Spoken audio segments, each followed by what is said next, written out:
Од денеска драстично се намалуваат казните за компаниите. Доколку е помала фирмата, тие ќе бидат пониски од 6 до 7 пати, ако е пак поголема, двојно пониски. Дел од економските аналитичари велат дека измените во законот за прекршоци му даваат дополнителна шанса за развој на бизнисот. Дел пак, како Зоран Витанов, не се согласуваат. Препознаваат политички маркетинг на власта. Никогаш мотивот не бил општиот интерес за стопанството, а најмалку за сите граѓани на Република Македонија. Од тука јасно е дека власта свати дека популарноста и паѓа драматично и сега гледа да најде начини да гледа решенија со мерки кои што ќе се додвори на граѓаните, ќе се додвори на стопанството, за да уште едни избори, условно да кажем, ги купи. Значи, ништо друго. Ако властата имала аргументи, логични аргументи за да ги намали тие драконски казни, тогаш се постава прашање зошто ги донела. Високите казни беа закана за водење на бизнисот, велаат стопанственици од Сојузот на стопански комори.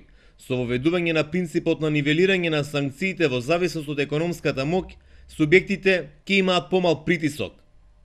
Нека размислат членките на Сојузот на стопански комори, а не тие што ја водат Сојузот на стопански комори. Дали овие мерки се донесени заради нивно добро или затоа што владата искрено мисли, или се донесени заради себичен интерес на владата.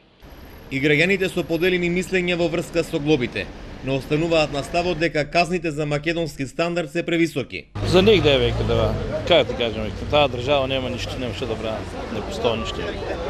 За мене, како ти кажем, казни големи. И сега таа предизборна кампања да доби пасака ВМРО и ништо што кам, а пак казни има. На мене за 7 милиарди има казни, што останах 2 минути. Ја тука пред собранието, за 2 минути 7 милиарди ми замаа. Од високите глоби ќе куртулат малите и средни предпријатија кои сега ќе плаќаат само 15 или 30% од досегашните казни, додека опомените ќе ги натераат фирмите да бидат предпазливи во работењето.